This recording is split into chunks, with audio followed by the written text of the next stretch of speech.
ఓకేనా సోదరా?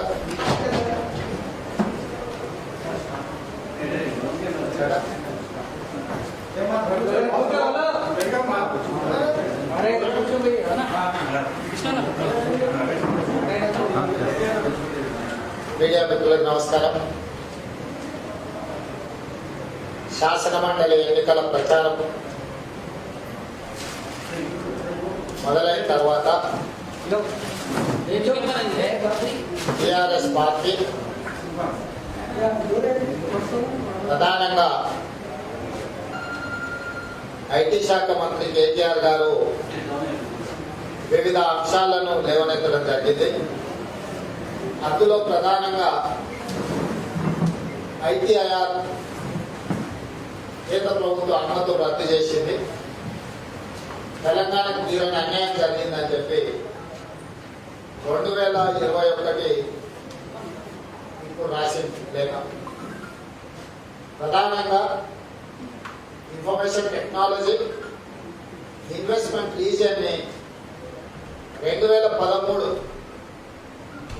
యూపీఏ ప్రభుత్వం, యూపీఏ చైర్పర్సన్ శ్రీమతి సోనియా గాంధీ గారు, మన్మోహన్ సింగ్ గారు ప్రధానమంత్రి ఉన్నప్పుడు హైదరాబాద్కి గెజెట్ నోటిఫై చేయడం ద్వారా మంజూరు చేయడం జరిగింది. ఈ ఐటీఐఆర్ కారిడార్ని 2008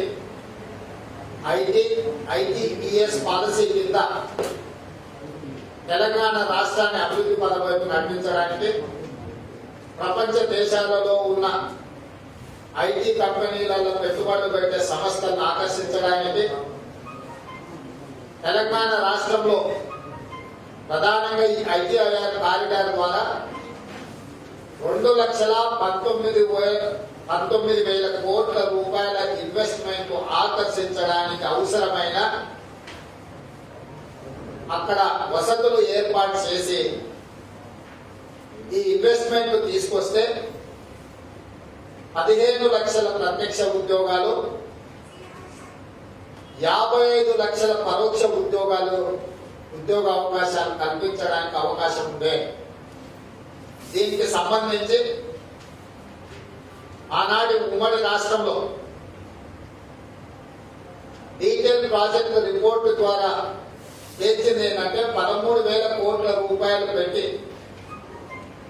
దీనికి సంబంధించిన మౌలిక వసతులు ఏర్పాటు చేస్తే 2,19,000 కోట్ల రూపాయల పెట్టుబడులను ఆకర్షించి తద్వారా 15 లక్షల మందికి ప్రత్యక్ష ఉద్యోగాలు, 55 లక్షల మందికి పరోక్ష ఉద్యోగాలు ఇవ్వడానికి అవకాశం ఉంది అని చెప్పి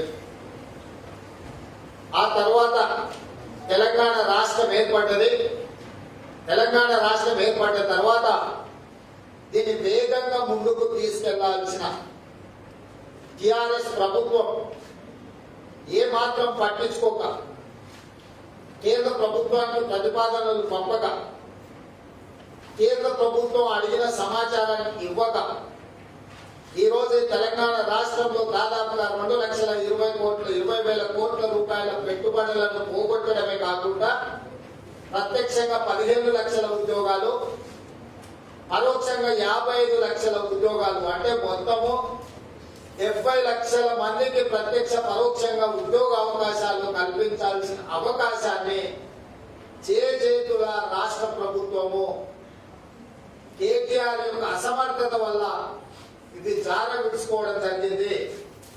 దీనికి సంబంధించి కొత్త ప్రభాకర్ రెడ్డి టిఆర్ఎస్ ఎంపీ పార్లమెంటులో స్పష్టంగా కేంద్ర ప్రభుత్వాన్ని ప్రశ్నించడం జరిగింది. జూలై 3, 2019 నాడు ఇచ్చిన సమాధానంలో స్పష్టంగా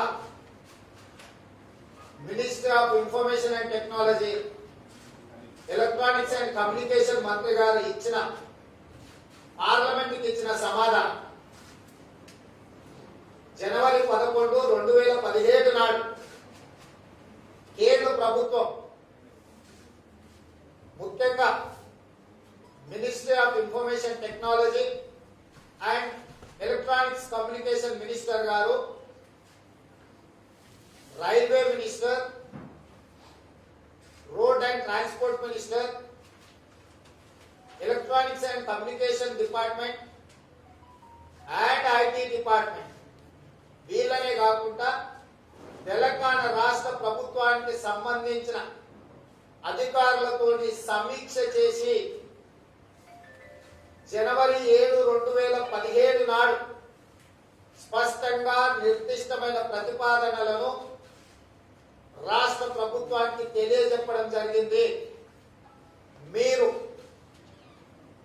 ఈ మౌలిక వసతుల ఏర్పాటుకు సంబంధించి ఇక్కడ పరిశ్రమల పెట్టుబడుల గురించి దీనికి సంబంధించిన డీటెయిల్ ప్రణాళికతో పాటు కేంద్ర ప్రభుత్వం నుంచి అందించాల్సిన సహకారము నిధుల గురించి పూర్తి స్థాయి వివరాలను కేంద్ర ప్రభుత్వానికి సంబంధిత మంత్రిత్వ శాఖలకు వివరాలను మీరు అందించండి అని చెప్పి జనవరి 2017 నాడు ఈ ఉమ్మడి సమీక్షా సమావేశంలో స్పష్టంగా తెలంగాణ రాష్ట్ర ప్రభుత్వానికి తెలియజెప్పడం జరిగింది.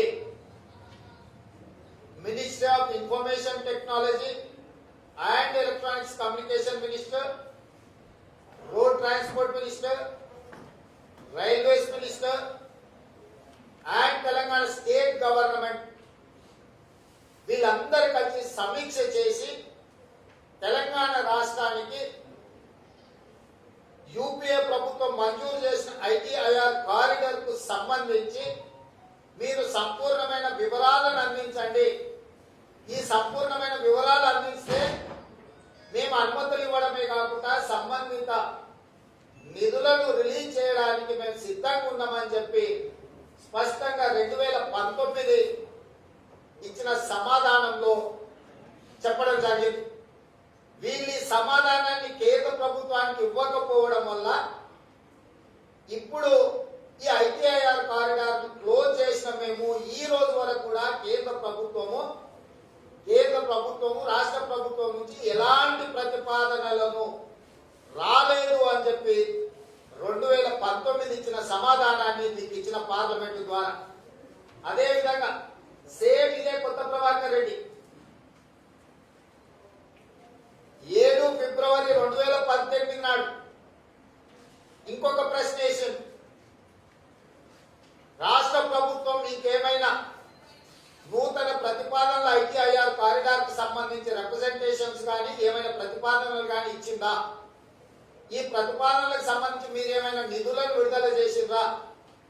ఒకవేళ ఈ ప్రతిపాదనలు ఈ నిధుల విడుదల ఒకవేళ జాప్యం అయితే దీనికి కారణం ఏంటని చెప్పి 2018లో కూడా సేమ్ కొత్త ప్రభాకర్ రెడ్డి గారే ప్రశ్నించారు.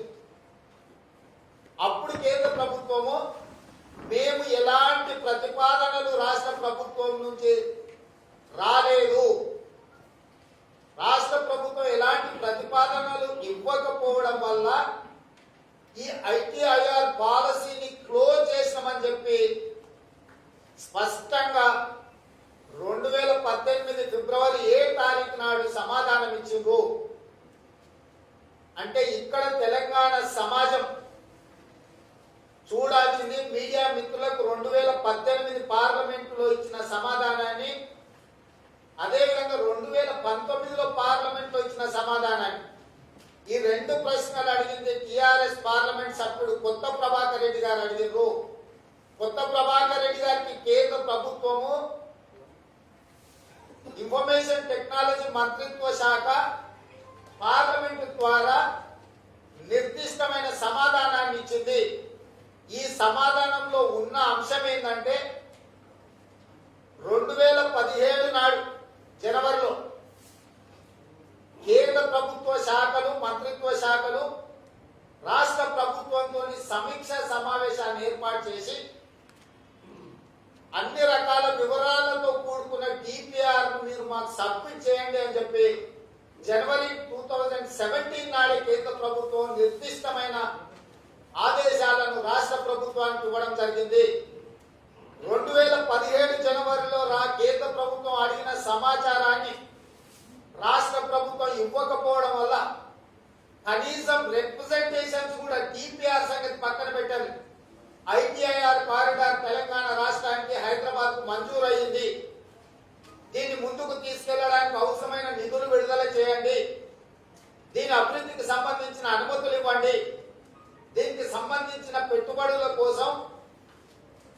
పెట్టుబడులు పెట్టే సంస్థలతోని మాకు సంప్రదింపులు ఏర్పాటు చేసి తెలంగాణకు పెట్టుబడులను పెట్టించండి అని కూడా ఎలాంటి లేఖ రాయలేదు, డీటెయిల్ ప్రాజెక్ట్ రిపోర్ట్ ఇవ్వలేదు, ఎలాంటి సమాచారాన్ని మాకు ఇవ్వలేదు అని చెప్పి కేంద్ర ప్రభుత్వం చెబుతూ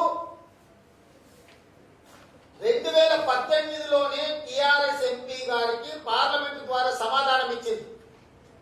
ఇవాళ 2021 శాసన మండలి ఎన్నికల సందర్భంగా కేటీఆర్ గారు అంటున్నారు, కేంద్ర ప్రభుత్వం తెలంగాణ రాష్ట్రానికి మంజూరైన ఐటీఐఆర్ కారిడార్ ను రద్దు చేయడం ద్వారా లక్షలాది ఉద్యోగాలు కోల్పోయినాం, లక్షల కోట్ల రూపాయల పెట్టుబడులు కోల్పోయినాం. దీనికి కారణం నరేంద్ర మోడీ ప్రధానమంత్రి కేంద్ర ప్రభుత్వం నిర్లక్ష్యం వల్ల, తెలంగాణ మీద వివక్ష చూపడం వల్ల, తెలంగాణ రాష్ట్రానికి పెట్టుబడులు ఇవ్వకపోవడం వల్ల ఈ రోజు ఐటీఐఆర్ కారిడార్ కోల్పోయినామని చెప్పి కేటీఆర్ గారు లేఖ రాసిండు.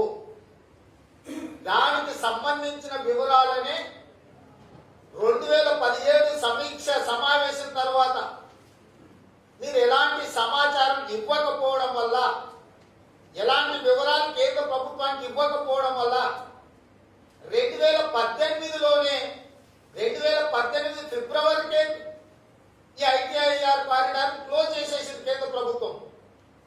2018 ఫిబ్రవరి నుంచి 2021 మార్చి వరకు 3 సంవత్సరాలు మెదలకుండా ఇంట్లో పండుకొని ఈ రోజు శాసన మండలి ఎన్నికల సందర్భంగా రాష్ట్ర ప్రభుత్వం ఉద్యోగాలు ఇవ్వకుండా నిరుద్యోగులను మోసం చేసిందని చర్చ జరిగినప్పుడు రాష్ట్ర ప్రభుత్వం తప్పించుకోవడానికి, చర్చను తప్పుదో పట్టించడానికి ఈ నెపాన్ని కేంద్ర ప్రభుత్వం మీద నెట్టుతున్నారు.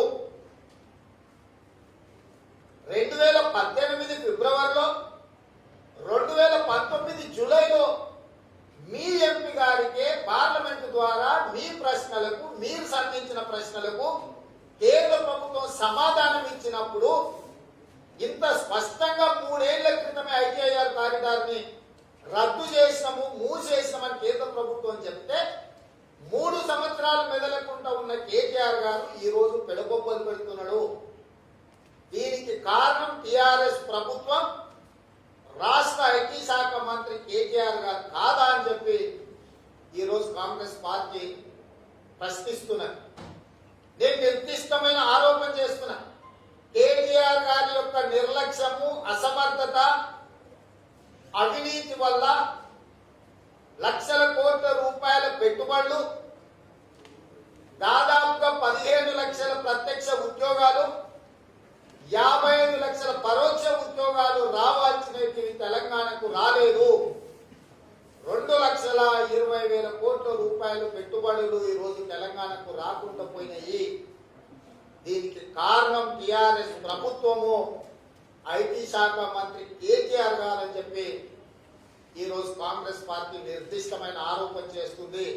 ఈ 2 ప్రశ్న జవాబు పత్రాలు 2018, 2019కి సంబంధించిన ప్రశ్నల జవాబులు పార్లమెంటు ద్వారా టిఆర్ఎస్ ఎంపీకి ఏవైతే ఇచ్చిండ్రో వాటి వివరాలను ఈ రోజు నేను తెలంగాణ సమాజం ముందు పెడుతున్నా.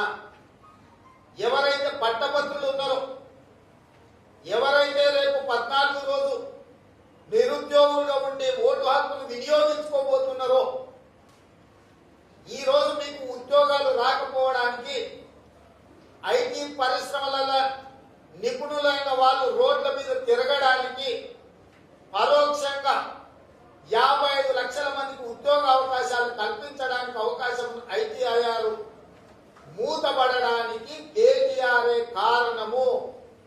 ఇది నేను కాదు. 2018, 2019లో పార్లమెంటు ద్వారా స్పష్టమైన సమాధానం కేంద్ర ప్రభుత్వం చెప్పింది.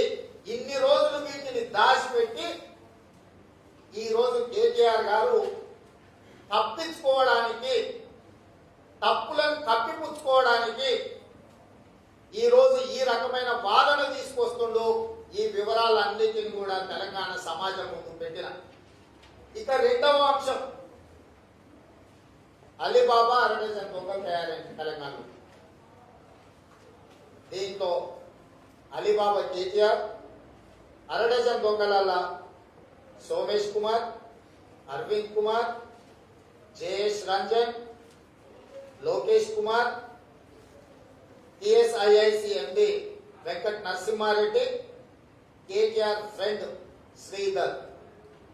ఈ 6 మంది కేటీఆర్ యొక్క ముఠాగా ఏర్పడి ఒకనాడు కాంగ్రెస్ పార్టీ అధికారంలో ఉన్నప్పుడు APIIC Andhra Pradesh industrial infrastructure corporation ని ఏర్పాటు చేసి హెచ్ఎండిఏ ద్వారా హైదరాబాద్ మెట్రో డెవలప్మెంట్ అథారిటీని ఏర్పాటు చేసి ఉద్యోగ అవకాశాల కోసము, ఉపాధిని పెంపొందించడానికి, నిరుద్యోగ యువతకు ఉద్యోగాలు ఇవ్వడానికి, రాష్ట్ర ప్రభుత్వంలో పెట్టుబడులను ఆకర్షించి ఆదాయాన్ని పెంచడానికి ఎల్బీ నగర్ నుంచి మొదలు పెడితే పటాన్ చెరువు వరకు, నాచారం కావచ్చు, బాలానగర్ కావచ్చు, జీడిమెట్ల కావచ్చు, రామచంద్రాపురం కావచ్చు, పటాన్ చెరువు వరకు వేలాది ఎకరాల భూములను రైతుల నుంచి సేకరించి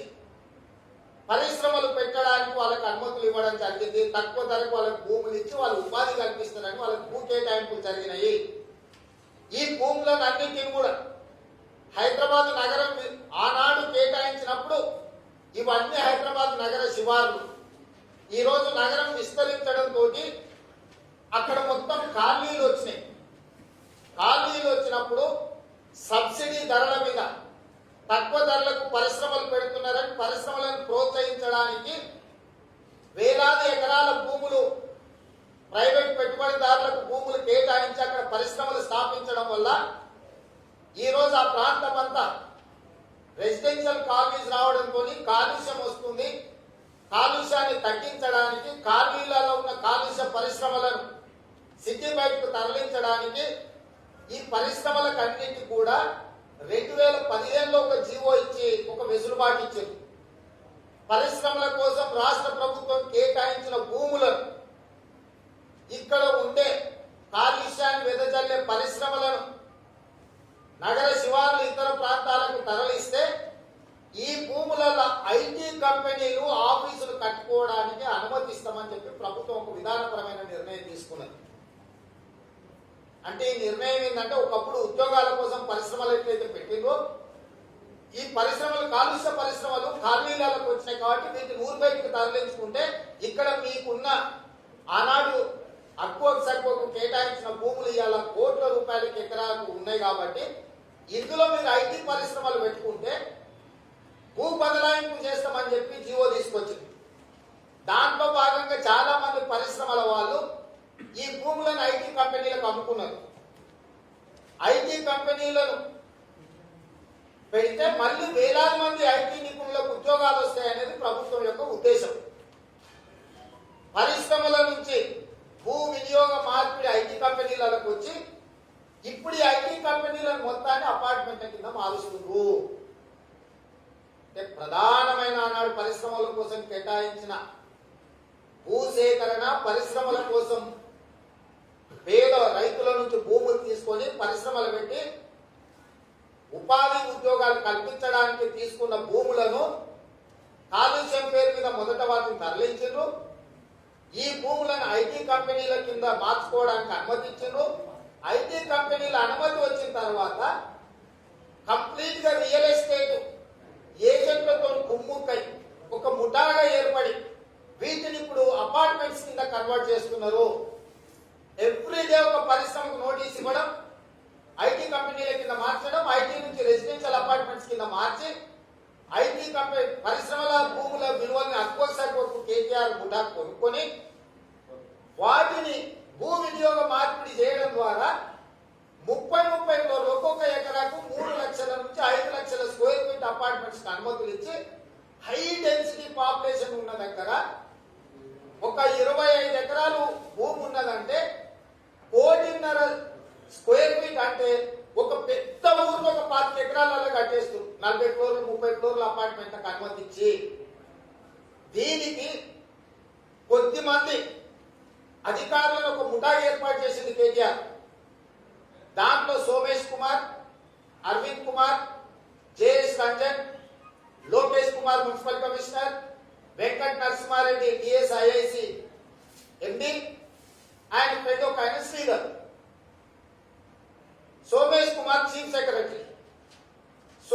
Kumar RERA chairman, Somesh Kumar CCLA commissioner. ఇంకెన్నెన్నో పోస్టులు ఉన్నాయని అంటే ఇక్కడ ఒక ప్రతిపాదన ఈయననే పెడతాడు సిసిఎల్ఏ కమిషనర్ కింద. రేరా చైర్మన్ అక్కడ పోయి కూర్చొని ఆ టేబుల్ ఇతర టేబుల్ కూర్చొని ఇది పెడతాడు, అవతలి కూర్చొని అది సంతకం పెడతాడు. ప్రతిపాదన ఈయనే పెడతాడు సిసిఎల్ఏ కమిషనర్ గా. రేరా చైర్మన్ ఆయన్ని అనుమతిస్తాడు. అరవింద్ కుమార్ హెచ్ఎండిఏ కమిషనర్ గా ఒక ప్రతిపాదన పెడతాడు. ఎంయూడి ప్రిన్సిపల్ సెక్రటరీగా దాన్ని ఆమోదిస్తాడు. జేఎస్ రంజన్ టిఎస్ఐఐసి ప్రిన్సిపల్ సెక్రటరీకి ఒక ప్రతిపాదన పంపిస్తాడు. ఇంకో పోస్ట్ కూర్చొని దానికి అనుమతిస్తాడు. లోకేష్ కుమార్ ఇవన్నీ తీసుకొని రెసిడెన్షియల్ కింద మారిపోయిన వాటికి ఏ నియమ నిబంధనలకు సంబంధం లేకుండా కేటీఆర్ చెప్పిన వాళ్ళకు 30 ఫ్లోర్లు ఎకరాకు 3.5 లక్షల నుంచి 5 లక్షల స్క్వేర్ ఫీట్ అనుమతులు ఇచ్చేస్తుంది. వీటందరినీ ఈ ముఠాన్ని కోఆర్డినేట్ చేయడానికి మెంబర్ సెక్రటరీగా శ్రీధరన్ కేటీఆర్ ఫ్రెండ్ పెట్టుకున్నాడు. అలీబాబా కేటీఆర్ ఈ అరడజన్ దొంగలు కలిసి ఆనాడు ఏ ఉద్దేశంతోనైతే పరిశ్రమల కోసం కేటాయించిన భూములను చాకచక్యంగా ఐటీ పరిశ్రమల కింద మారుస్తున్నామని చెప్పి మొదట కన్వర్ట్ చేసుకుని ఐటీ పరిశ్రమల పేరు మీద అనుమతులు తెచ్చుకున్న వాటిని రెసిడెన్షియల్ అపార్ట్మెంట్స్ కింద మార్చి బెంగళూరులో ఉన్న పెద్ద పెద్ద రియల్ ఎస్టేట్ కంపెనీలను ఇక్కడికి రప్పించి ఇక్కడ ఉన్న కేటీఆర్ మిత్రులతోని కొన్ని రియల్ ఎస్టేట్ సంస్థలను ఏర్పాటు చేసి వందలాది ఎకరాల భూములను ఆనాడు పరిశ్రమల కోసం కేటాయించిన వాటిని ఎల్బీ నగర్ లో ఉన్న ఒక పెద్ద కంపెనీ నుంచి మొదలు పెడితే పటాన్ చెరువులో ఉన్న పెద్ద పెద్ద కంపెనీల వరకు నాచారము, జీడిమెట్ల, బాల్నగరు ఈ పారిశ్రామిక వాడలలో ఉన్న ఒక్కొక్క పరిశ్రమకు కేటాయించిన 50 ఎకరాలు, 100 ఎకరాలు, 40 ఎకరాలు, 30 ఎకరాలను మొత్తం మామూలుగా దండుపాలెం ముఠా సినిమా చూసి ఉంటారు. దండుపాలెం మొదటి పూట పోయి రెక్కి చేసుకొస్తారు. అడుక్కునే వాళ్ళలాగా, ఇళ్లలో పనిచేసే వాళ్ళలాగా ఖాళీలు అన్ని తిరిగి ఏ ఇళ్లలో దొంగతనం చేయొచ్చో దండుపాలెం ముఠా గుర్తిస్తుంది. గుర్తించిన తర్వాత రాత్రికి వచ్చి దాడి చేసి దారుణంగా హతమార్చి అన్ని కొనుక్కోతుంటారు. ఈ దండుపాలెం పూట టిఎస్ఐఐసి ద్వారా, హెచ్ఎండిఏ ద్వారా ఈ 50-60 సంవత్సరాల కాలంలో కేటాయించిన భూములు, పెద్ద పెద్ద భూముల వివరాలు తీసుకొని ఇప్పుడు ఆ పరిశ్రమలు కాలుష్యం ఉన్నాయి కాబట్టి వాటిని మూసేయని నోటీస్ ఇచ్చి ఆ పరిశ్రమలను ఊరి బయటకు తరలించమని చెప్పి ఆ పరిశ్రమల మీద ఒత్తిడి తెచ్చి ఆ పరిశ్రమను తరలించాల్సిన సందర్భం వచ్చినప్పుడు ఇంకొక ఆయన పోయి నేను భూమి కొనుక్కుంటా నాకు అగోసాకోకి అని ఇంకొక ఆయన పోయి వాళ్ళ దగ్గర ఒక ఒప్పందం చేసుకొని దాన్ని ఇక్కడికి వచ్చేసి పరిశ్రమల నుంచి ఐటీ పరిశ్రమకు మారుస్తున్నామని చెప్పి మొదటి స్టేజ్, ఐటీ పరిశ్రమ నుంచి అపార్ట్మెంట్స్ మారుస్తున్నామని రెండో స్టేజ్. అప్పుడు బెంగళూరుకు సంబంధించిన రియల్ ఎస్టేట్ కంపెనీలను పిలిపించి అనుమతుల నుంచి భూ వినియోగ మార్పిడి, భూమి కొనుగోలు, భూ వినియోగ మార్పిడి, ఇందులో అనుమతులు ఇవన్నీ మేమే సింగిల్ విండో కింద పైలట్ చేస్తామని చెప్పి శ్రీధర్ అనేవాడు వస్తాడు. ఈ అన్నిటి కింద అంటే దొంగలు తీసుకొచ్చిన దాన్ని అమ్మకానికి ఒకడు ఉన్నాడు. ఇలా ఆ కాకి సినిమాలో మొత్తం అంతా వాళ్ళు ముఠా దొంగతనాలు చేసుకొచ్చినాక అమ్ముకొచ్చేటోడు ఒకడు ఉంటాడు. గిరిదావర్ ప్రభుత్వ ఉద్యోగం ఉంటాడుగా మొత్తం వాళ్ళ జాతి అంతా కలిసి దొంగతనాలు చేసుకొచ్చిన వాటిని అమ్మనికి. దానికి శ్రీధర్ అని కేటీఆర్ ఫ్రెండ్ను పెట్టి ఇవాళ ఈ దోపిడీలకు పాల్పడుతున్నారు. ఎందుకు ఈ సందర్భంగా చెప్తున్న ఈ అంశాన్ని అని అంటే ఉద్యోగ అవకాశాలు కొత్తవి కల్పించకపోయారు. గతంలోనే ఉద్యోగాలు కల్పిస్తారని పరిశ్రమల కోసం కేటాయించిన భూములను కంపెనీలను ఎత్తేపించి ఉద్యోగాలు రద్దు చేయించి భూ వినియోగ మార్పిడి చేసి ఆనాడు రైతుల నుంచి తక్కువ తీసుకొని ఉద్యోగాలు కల్పిస్తున్న భూములను ఇవాళ రియల్ ఎస్టేట్ కంపెనీలకు తెగ నమ్ముకుంటున్నారు వీళ్ళు. తద్వారా కూడా వేలాది మంది ఉద్యోగస్తులు రోడ్డు మీద పడుతున్నారు. ఈ కేటీఆర్, సోమేష్ కుమార్, అరవింద్ కుమార్, జేఎస్ రంజన్, లోకేష్ కుమార్, వెంకట నరసింహారెడ్డి, శ్రీధర్ ఈ అలీబాబా అరడజన్ దొంగలు కలిసి ఈ పరిశ్రమల కోసం కేటాయించిన భూములను రియల్ ఎస్టేట్ కంపెనీలకు తెగ నమ్ముకుంటున్నారు. కాగితాలు పెట్టేది, దరఖాస్తు పెట్టేది వీళ్ళే, అనుమతించేది వీళ్ళే. నేను సూటిగా అడుగుతున్న ఇంతమంది ఐఏఎస్ ఆఫీసర్లు ఉన్నప్పుడు సోమేష్ కుమార్ గారు సిసిఎల్ఏ కమిషనర్ ఉంటాడు, చీఫ్ సెక్రటరీ ఉంటాడు, రేరా చైర్మన్ అనేది ఆఫీస్ ఆఫ్ ప్రాఫిట్.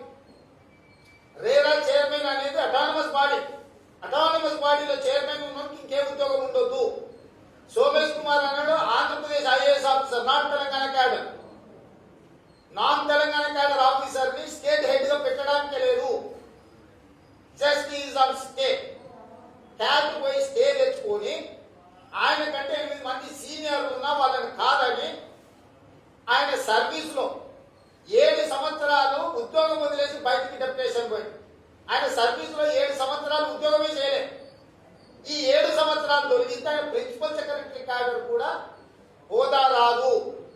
అలాంటి సోమేష్ కుమార్ ను ఈ దుర్మార్గాలన్నీ చేయడానికి చీఫ్ సెక్రటరీగా, చైర్మన్ గా, సిసిఎల్ఏ కమిషనర్ గా, ఇంకా రకరకాల పోస్టులు, జిఎస్టీ, ఇంకేవేవో పోస్టులు, ఆయన చాలా పోస్టులు ఉన్నాయి.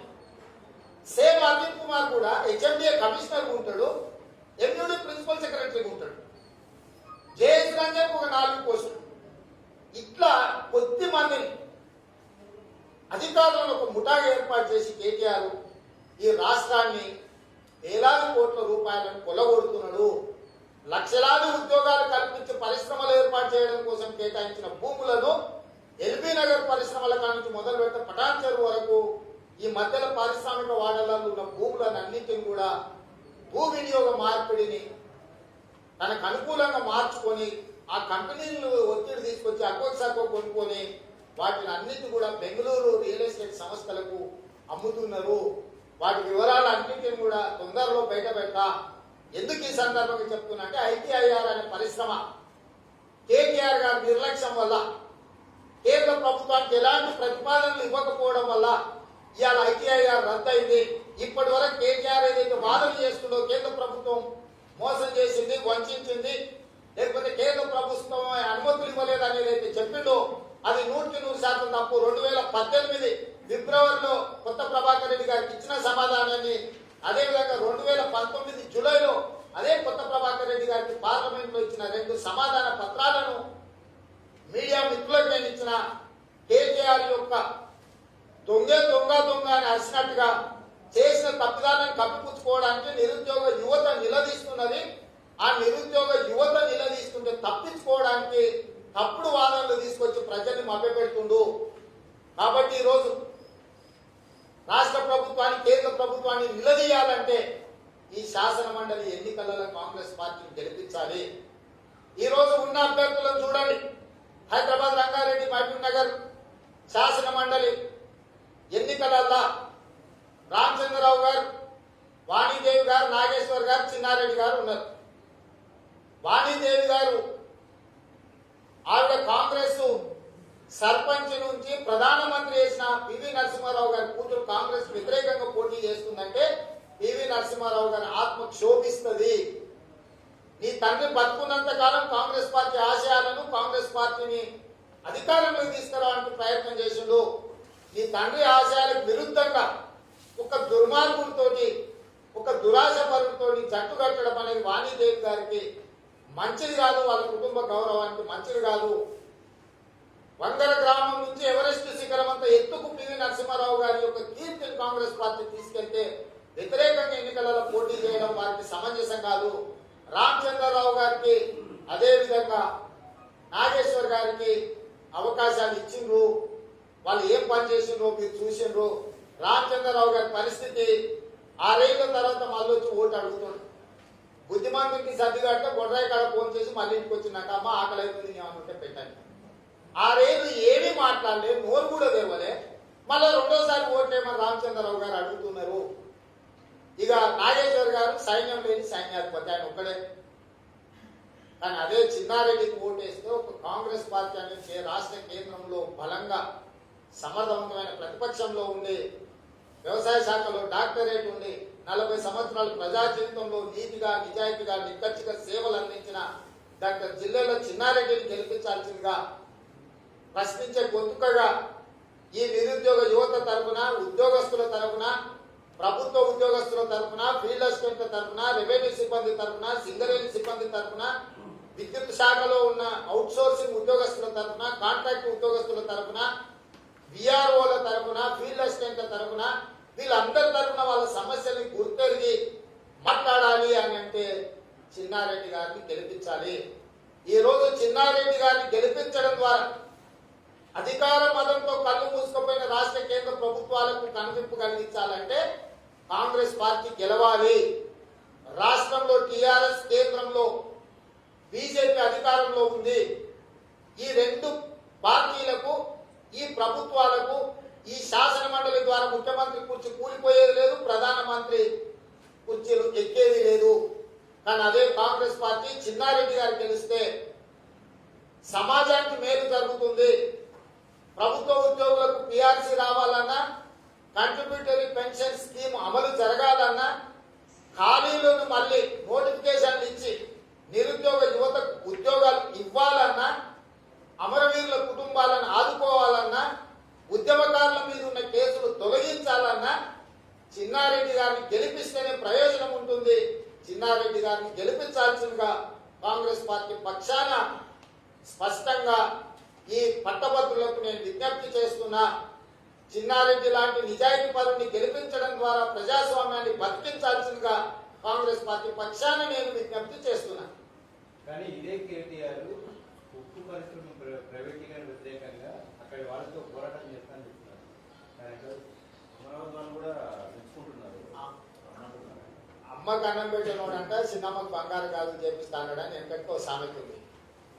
నేను గత 10 రోజుల నుంచి 2014 పునర్విభజన చట్టంలో పొందుపరిచిన బయ్యారం ఉక్కు పరిశ్రమ, కాజీపేట రైల్వే కోచ్ ఫ్యాక్టరీ, గిరిజన యూనివర్సిటీ, ఎయిమ్స్, 4000 మెగావాట్ల ఎన్టీపీసీ ద్వారా పవర్ ప్రాజెక్ట్స్, వీటన్నిటి కోసం జంతర్ మంతర్ దగ్గర ఉద్యమం చేద్దాం, దీక్ష చేద్దాం రానికి ఇచ్చిన రాలే. ఇది పక్కన పెట్టండి. సోమవారం, మంగళవారం, బుధవారం 3 రోజులు పార్లమెంట్ జరిగింది. 3 రోజులు పెరిగిన పెట్రోలియం, డీజిల్, గ్యాస్ ధరలకు, రైతులకు వ్యతిరేకంగా తీసుకొచ్చిన నల్ల చట్టాలకు వ్యతిరేకంగా పార్లమెంటు స్తంభింపజేసి కొట్లాడి సభను జరగలేకుండా మోడీ మెడలు ఉంచడానికి మేము కొట్లాడుతుంటే ఒక్క టీఆర్ఎస్ ఎంపీ కూడా పార్లమెంటుకు రాలేదు. 100% గైరాజరయ్యారు. 100% గైరాజరయ్యేటోడంట మోడీ మీద యుద్ధం చేస్తాడంట. ఇక ఈ మోడీ చెప్పే మాటలు మనం నమ్మాలంట. ఇవన్నీ కూడా ఈ శాసనమండలి ఎన్నికలలో ఆంధ్ర ప్రాంతానికి సంబంధించిన వాళ్ళు ఇక్కడ ఎవరైతే పట్టభద్రులు ఉందో వాళ్ళని మభ్యపెట్టడానికి ఓట్ల కోసం కేటీఆర్ ఆడుతున్న నాటకము. ఏది లేకపోతే బొమ్మని చూద్దాం. ఈ 14 తారీఖు ఓట్లున్నాయి. ఇంతకంటే ముందరే వైజాగ్ వైరామణుడి కేటీఆర్ ను అట్లా అమరావతి పిలిచారు కదా, అమరావతి కూడా వైరామణుడి. అంటే ఈడ ఎరగబెట్టాల్సింది ఎరగబెట్టకుండా ఈయన ఆడపోయి అరికి సున్నం వేసి సాంపిసాలి ముగ్గులు వేస్తాడు పోయి వాళ్ళ ముందర.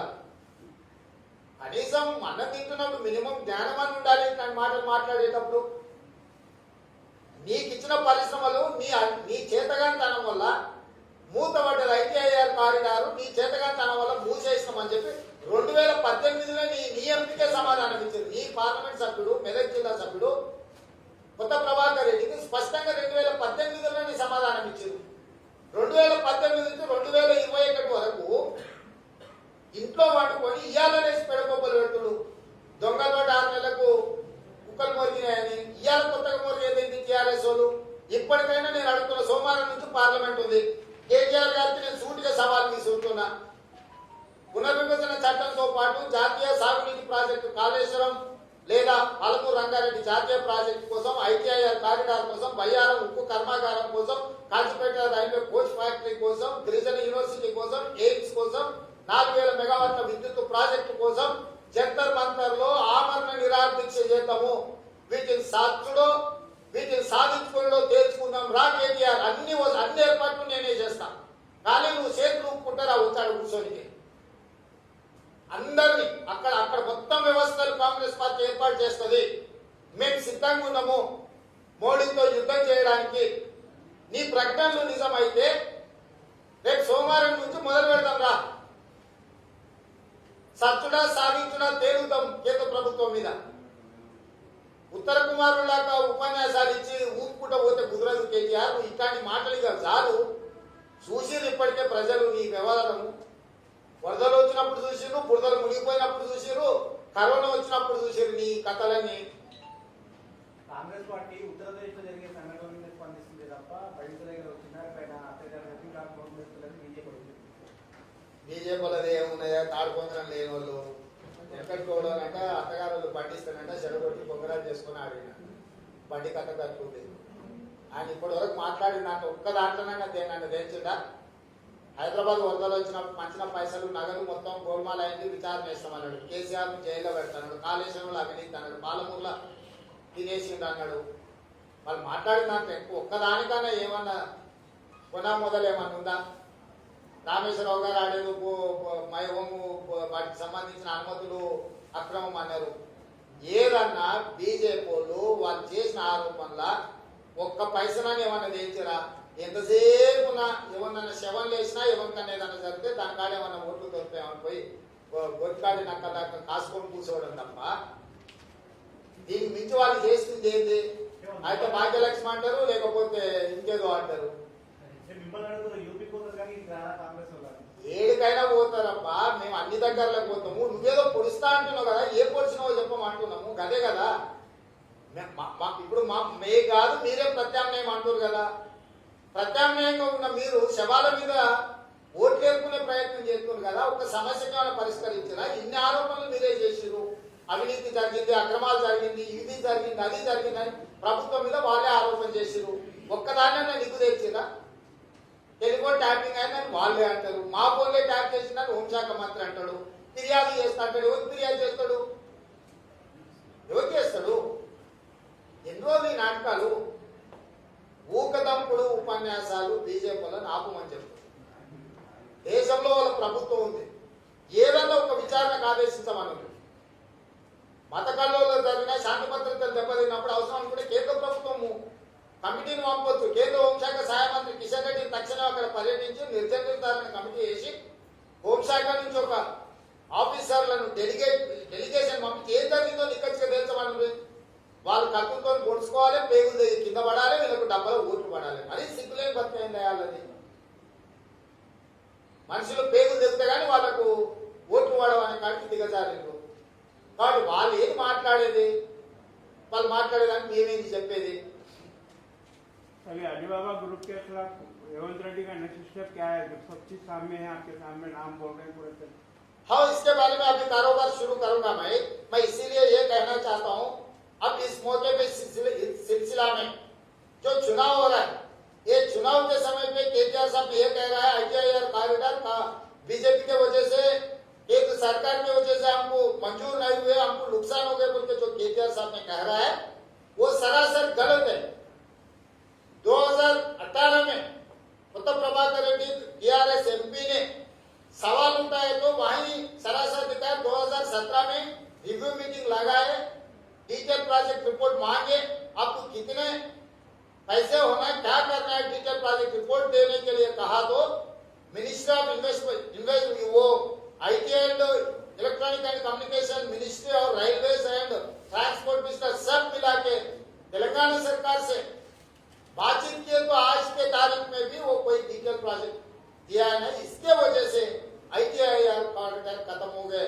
जो कांग्रेस पार्टी ने दिए थे 15 लाख नौकरी ये नौजवानों को देने के लिए हम लोग 13,000 करोड़ रुपए इन्वेस्टमेंट लगा के ये जो इंफ्रास्ट्रक्चर बना के 2,20,000 करोड़ रुपए इन्वेस्टमेंट लाने के लिए कांग्रेस पार्टी ने कोशिश किया। इसको बीजेपी और TRS दोनों मिलकर खत्म कर दिए। इसके वजह केटीआर इसका नाकामयाब। ये ऐसा आदमी है, निकम्मा आदमी है। ये निकम्मा आदमी के वजह से ITIR कॉरिडोर चला गए। और दूसरे हाथ में ये 50 साल से जो हैदराबाद शहर में आसपास में जो इंडस्ट्रीज लगा के नौजवानों को नौकरी देने के लिए हजारों एकड़ों में उन लोगों को जगह अलॉट किए। गरीब किसानों से लेकर सस्ते में लेकर ये इंडस्ट्रियल इन लोगों को दिए। आज के तारीख में वो हैदराबाद शहर में आ गए। पहले शहर के बाहर था, अभी शहर बढ़ गए, शहर के अंदर आ गए वो इंडस्ट्रियल एरिया। अभी वो इंडस्ट्रियल एरिया को उसको कन्वर्शन के लिए पहले IT इंडस्ट्री लगाने के लिए बना रहे, IT से लेके अपार्टमेंट्स को बनाने के लिए परमिशन दे रहा है। ये पूरा सीधा इंडस्ट्रीज को बंद कर देके सस्ते में खरीद लेके रियल एस्टेट कंपनियों को बेचने का काम केटीआर ने शुरू किया। केटीआर और उनके साथ अलीबाबा, हरडजन चोरा मिलकर सोमेश कुमार, अरविंद कुमार, जयेश रंजन, लोकेश कुमार, वेंकट नरसिम्हा रेड्डी और केटीआर का दोस्त श्रीधर, ये 6 लोग इकट्ठा होके केटीआर के लीडरशिप में तेलंगाना को, हैदराबाद शहर को लूटना काम शुरू कर दिए। ये लूटने के बारे में कहां कितने एकड़ों का इंडस्ट्रियल ये जगह लेकर इन लोगों अपार्टमेंट बनाने के लिए जहां परमिशन दिए, इसका पूरा ये सब लोग तेलंगाना आम जनता को मैं बोलूंगा, सब तैयारी करो, मसाला तैयार हो रहा है, मसाला जम के लगाऊंगा। Thank you. Thanks for watching this video. Please like, share and subscribe to Dharani TV.